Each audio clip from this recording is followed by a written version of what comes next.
il existe encore d'autres éléments périlleux qui se glissent dans la vie de prière, rétrécissant son champ, entravant sa progression et éteignant sa flamme.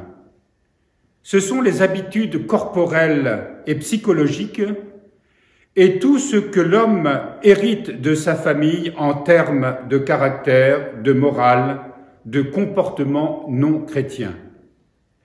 Les habitudes corporelles, c'est par exemple prendre un plaisir immodéré à manger abondamment, paresser, aimer dormir exagérément, rechercher le plaisir sensuel. Ces habitudes amènent à se dérober au travail, à l'effort et à la prière, à détester la lecture spirituelle et l'approfondissement intellectuel de la contemplation, à se complaire dans la médiocrité intellectuelle, se réfugier dans les entretiens mièvres et futiles, s'absorber entièrement dans la télévision, la lecture des journaux, les revues et les livres médiocres, recourir tout au long de la journée à la dispersion de l'intellect sans but valable, veiller inconsidérément au milieu des banalités et des bavardages. La libération de ces liens ne peut se faire qu'en les coupant avec le glaive de la ferveur spirituelle et en accueillant l'esprit de courage et de virilité, car la voie qui mène à Dieu a besoin d'athlètes de la foi et des œuvres. En ce qui concerne donc ce premier passage qu'on a lu, on se reconnaîtra facilement. Cette lecture n'est pas réservée aux moines qui ont renoncé au monde, ni aux chrétiens qui seraient appelés à une vie d'engagement, de consécration particulière, mais ce texte, et il faut le comprendre, s'adresse à tout le monde. Il n'est pas question ici de condamner la quête spirituelle dans les lectures appropriées. Ce qui le père Maskin dénonce, c'est cette espèce de dispersion dans le tout et rien. Le monde est fait de cela. Voyez comment ce monde fonctionne, où la consommation est son principe, son but, de susciter en chacun de nous une variété multiple de désirs et qui permettront à ce système de nous vendre tout ce qu'il a envie de nous vendre. Et nous sommes esclaves, sans nous en rendre compte, de nos appétits désordonnés. Quand on parle de sensualité, il ne s'agit pas de nier la nature sensuelle de l'être, ni nier les émotions, ni nier les sentiments qui font ce que nous sommes des hommes et des femmes. Mais tout ceci doit être ordonné vers la source du cœur.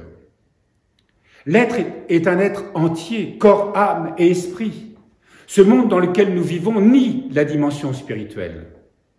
Il la nie parce qu'il ne croit pas à Dieu. Sa science est totalement tournée vers ce système où l'homme se déifie, l'homme crée son propre monde, l'homme décide de s'affranchir de toutes les lois naturelles pour créer les siennes. Nous voyons ce que ça donne. Et sans se rendre compte, l'humanité est enchaînée.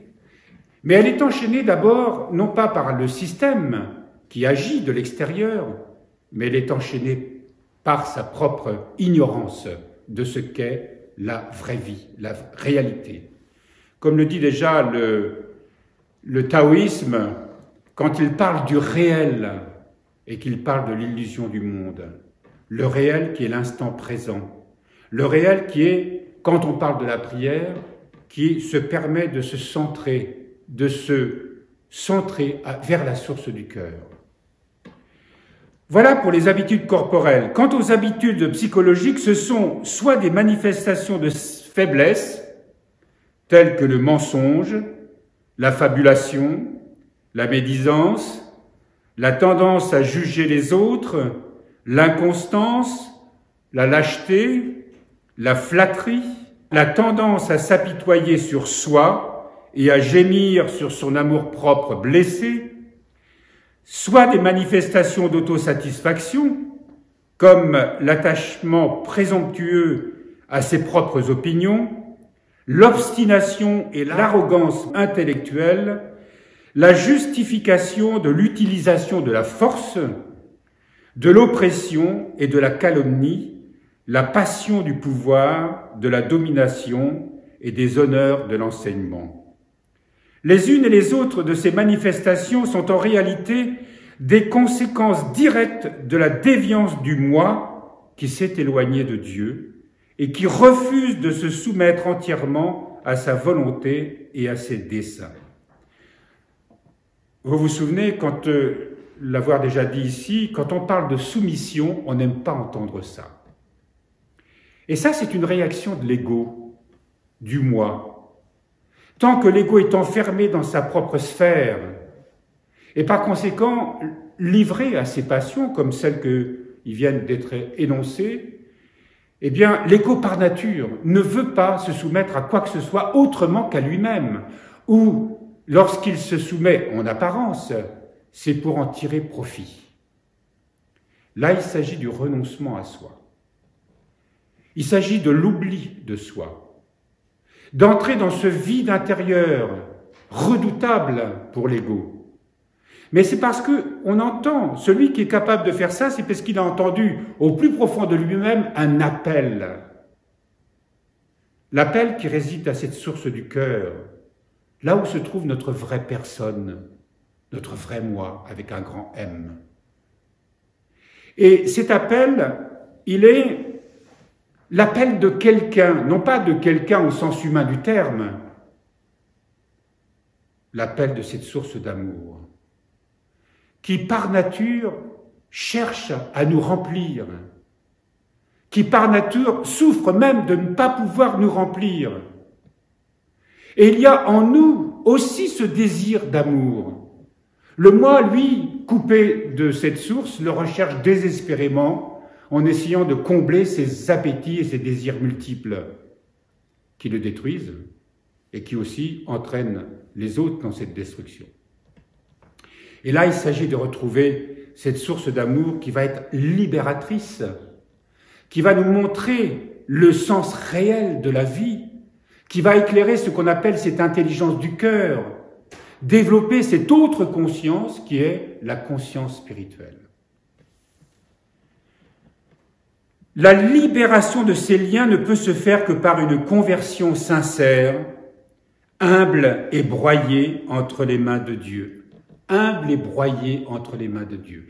C'est l'expérience spirituelle qui permet de comprendre et aussi d'employer ces mots. Qui est broyé?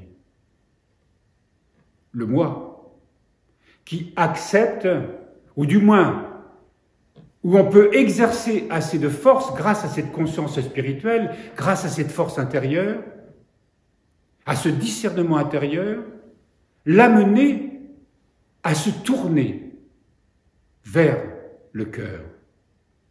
Et c'est comme ça qu'on sort du péché, parce que le mot péché, ça veut dire que la cible a été manquée, la cible a été ratée, parce qu'elle tourne sur elle-même, parce qu'elle n'est pas dirigée vers cette source du cœur.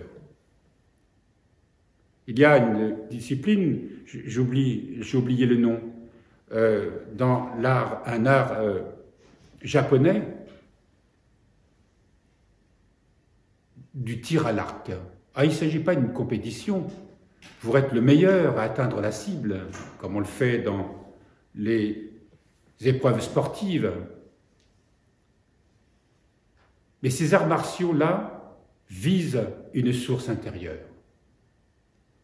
D'ailleurs, ils apprennent à tirer les yeux bandés. Et nous aussi, il nous faut accepter de cheminer vers cette source du cœur les yeux bandés, ne pas savoir. Parce que si nous nous référons uniquement à ce qui est connu, on aura toujours le désir de contrôler. Or, il faut apprendre à ne pas contrôler et à écouter ce qu'on appelle ces mouvements de l'esprit en soi, ces motions de l'esprit. Tel est le cheminement vers la connaissance.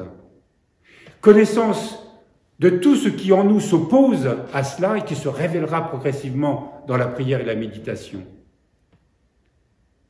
Mais en même temps, apprentissage d'être à l'écoute d'une autre voix que celle du moi, cette voix intérieure. Quant aux comportements moraux non chrétiens, nous pouvons citer à titre d'exemple la dureté et l'autoritarisme envers les subalternes, la raillerie envers les faibles et les handicapés, le mépris des classes déshéritées, le manque de probité dans l'accomplissement de ses obligations, le mépris des lois et des supérieurs, le comportement vindicatif, le manque de respect de la liberté des autres et de leur dignité.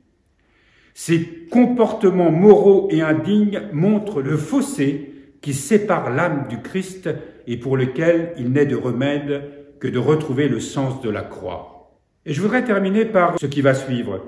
Si nous attachons un oiseau à un fil, il ne pourra pas voler.